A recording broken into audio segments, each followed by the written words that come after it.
Hello friend, welcome to my YouTube channel. Firstly, I want to say that already I have uploaded a science question. Science जितने भी JPSC का question अभी आया है, तो JPSC का जितना भी क्वेश्चन था साइंस का वो मैंने अपलोड कर दिया है। और वादानुरूप मैं बोला था कि रेस्ट ऑफ क्वेश्चन जो चाहे पॉलिटी का हो चाहे किसी चीज़ का हो मैं लेकर आया हूँ दोस्तों। तो आप कृपया कर आप आंसर मिले, चाहे वो पॉलिटी का हो, हिस्ट्री का हो या करंट अफेयर्स का। Every one question has been broad, so please keep patience from starting to end. Please आप देखिए, गो थ्रू आइए, अपना आंसर मिलाइए। तो पहला क्वेश्चन दोस्तों आया है नीति आयोग यानी करंट अफेयर से बोल सकते हैं कि बोला। पहला क्वेश्चन का आंसर है नीति आयोग ने प्रत्येक राज्य क्षेत्र के लिए समेकित सूचकांक का विकास किया है जो प्रत्येक संसाधनीय विकास के लक्ष्य की ओर होने वाली प्रगति को संकलित करते हैं। तो इसका आंसर अगर मैं बात करूं तो इसका जो आंसर है वो है सी यानी गुजरात। यानी कहने का मतलब इस सूचकांक पर सबसे ज़्यादा जो अग्रणी राज्य है वह गुजरात है। ठीक है, अगला क्वेश्चन बात करते हैं तो यह है दूसरा क्वेश्चन। भारत में शीर्षक पंक्ति वाली मुद्रास्फीति आधारित होती है। ठीक है, तो किस पर आधारित होती है? भारत में शीर्षक पंक्ति वाली मुद्रास्फीति यानी कि headline inflation is based on किस पर? CPI पर, उपभोक्ता मूल्य सूचकांक की CPIP। इसका सही आंसर हो जाएगा ए यानी कि संयुक्त मूल्य पर। ओके, अगला क्वेश्चन क्या है? थर्ड क्वेश्चन में जाऊँ। थर्ड क्वेश्चन बताओ, निम्न से कौन सी संस्था ब्रेटन वुड्स संस्थानों से संबंधित नहीं है? यानी कि ब्रेटन वुड्स संस्था संबंधित नहीं है तो वो है सी विश्व व्यापार संगठन ब्रेटन वुड्स संस्थानों से संबंधित नहीं है। आंसर मिलेगा दोस्तों। अगला क्वेश्चन, देश के 29 राज्य 6 राज्य संघ राज क्षेत्रों के 312 शहरों कस्बों में भारत सरकार का राष्ट्रीय वायु गुणवत्ता मॉनिटरिंग की गई है NAMP। तो उसमें क्या चीज़ के बारे में, क्या सभी जगहों के निम्न चिन्हित किया गया है? तो किस मिश्रण को, कौन सी गैस के मिश्रण को डाला गया है? तो इसका सही आंसर है वो है सल्फर यानी कि ऑप्शन नंबर डी। इसको मिलाइए, सल्फर डाइऑक्साइड, नाइट्रोजन डाइऑक्साइड इन पर क्या है। ओके, अगला क्वेश्चन अगला है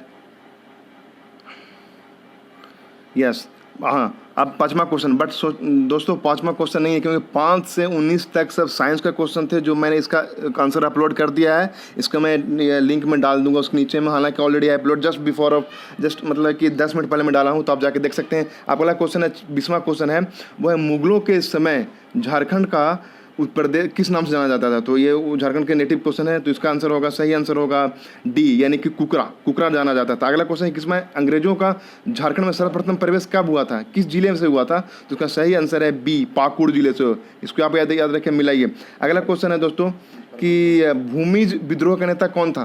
तो इसका आंसर होगा, आपकी बात करें तो इसका आंसर होगा डी यानी गंगा नारायण। आप इसको मार सकते हैं गंगा नारायण। ठीक है, इसका 22 का आंसर गंगा नारायण डी। ठीक है, अगला क्वेश्चन है 23। भारत में विदेशों, अगर थोड़ा जूम कर दूं, भारत में विदेशों में बहुतायत में निर्यात की जाने वाली आम की कौन सी प्रजाति है? इसको आप याद रखें। इसका सही आंसर होगा डी यानी अल्फांसो आम ही बहुत सबसे ज़्यादा यूज किया जाता है, एक्सपोर्ट किया जाता है। अगला क्वेश्चन है दोस्तों 24 क्वेश्चन की मैं बात करूं तो 24वां है, आदिवासी में विधवा पुण्य विवाह को मयारी कहते हैं, लेकिन मतलब कि कौन सा ट्राइब में, किस ट्राइब में इस तरह का कंसेप्ट है कि वो विधवा को मयारी बोलते हैं? तो इसका सही आंसर होगा सी यानी कि कोरमा में। इसको आप याद रखिए, सी मैंने डिनोट भी कर दिया सी। आप चलते रहिए, मिलाते रहिए। घुमकुड़िया, एक घुमकुड़िया का मतलब क्या होता है? 25 नंबर क्वेश्चन है। इसका सही आंसर होता है बी यानी कि युवा गृह, यानी कह सकते हैं यूथ डोरमेट्री, जहाँ यूथ लोग रहते हैं उसको बोलते हैं घुमकुड़िया। अच्छा, अगला क्वेश्चन है 26वां कि निम्नलिखित में किस पर्व से पहाड़ी खड़ियाँ की आर्थिक स्थिति उजागर होती है? इसका सही आंसर होगा 26 का, ये उसका आंसर होगा सी। ठीक है, अगर मैं नहीं भी ढूंढ करूँ तो मैं बोलता जा रहा हूँ सी।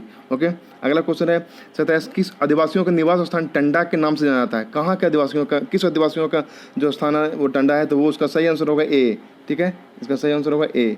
ठीक है, अगला क्वेश्चन आता है, अगला क्वेश्चन है यस, चलते हैं, ये मैंने बता दिया इसके पहले। अब अगला क्वेश्चन है, एक मिनट, यस 28 क्वेश्चन मिलाइए दोस्तों। इसको कहता है कि लोहा गलाना आदिवासियों का एक पारंपरिक पेशा है, तो किस तरह का आदिवासियों का पारंपरिक पेशा है? तो ये हो जाएगा आपको ए यानी कि असूर। ठीक है, अगला क्वेश्चन है निम्नलिखित स्थल में किसे मंदिरों का नगर के रूप में जाना जाता है? मंदिरों का नगर, ये सही, इसका सही आंसर है अगर मैं बात करूँ तो वो होता है सी यानी मलूटी को। मैं मिला रहा हूँ दोस्तों, अगर आप, मैं जूम कर देता हूँ थोड़ा सा, एक मिनट, हाँ जूम करके पढ़ा दें। एक कैलाश पर्वत, 30वां क्वेश्चन, कैलाश पर्वत निम्न से किस क्षेत्र में अवस्थित है? कैलाश पर्वत, तो वो है आपका डी यानी कि उत्तराखंड में। सब जानते हैं दोस्तों, ये वेरी इजी क्वेश्चन। अगला क्वेश्चन क्या है, 31वां क्वेश्चन की मैं बात करूं तो वो है 32 निम्न से परमाणु बिजली घर और राज्य का कौन सा मेल गलत है? तो इसका सही आंसर है कौन सा गलत है, वो है कैगा उत्तर प्रदेश। कैगा उत्तर प्रदेश में नहीं है दोस्तों, ठीक है। कैगा है जो बेंगलोर में है, कर्नाटक, ओके, जिसको आप याद रखिए। अगला क्वेश्चन है वंशागत संपत्ति की बिक्री पर कौन सा कर लगता है? जिसको वंशागत यानी कह सकते हैं कि अगर इनहेरिटेड प्रॉपर्टी तो उस पर क्या लगता है? इसका सही 33 का सही आंसर है वो ए यानी पूंजी लाभ पर यानी कैपिटल गेन इंडेक्स पर, टैक्स पे। इस जितना भी क्वेश्चन आ रहा है सब दोस्तों सब इकोनॉमिक्स उठाया गया है। निम्नलिखित में कौन सा शास्त्रीय संगीत अपने वर्तमान स्वरूप में मुगल परंपरा से प्रभावित है? इसका सही आंसर होगा 34 का, वो होगा बी यानी कि कथक। कथक अब हिस्ट्री और ये जो कल्चर है दोनों मिक्स करके आया दोस्तों, जिसको आप सतर्क रहिए आने वाले बीपीएससी और सीडीपी एग्जाम में। अच्छा, विश्व की सर्वाधिक समस्यात्मक जलीय घासफूस कौन है? सबसे ज़्यादा प्रॉब्लमेटिक एक्वाटिक बीड्स कौन है? तो वो है बी यानी कि इच्चोनेरिया। कौन है? इच्चोनेरिया, इसको याद रखिए, इच्चोनेरिया, ठीक है दोस्तों, काट देंगे।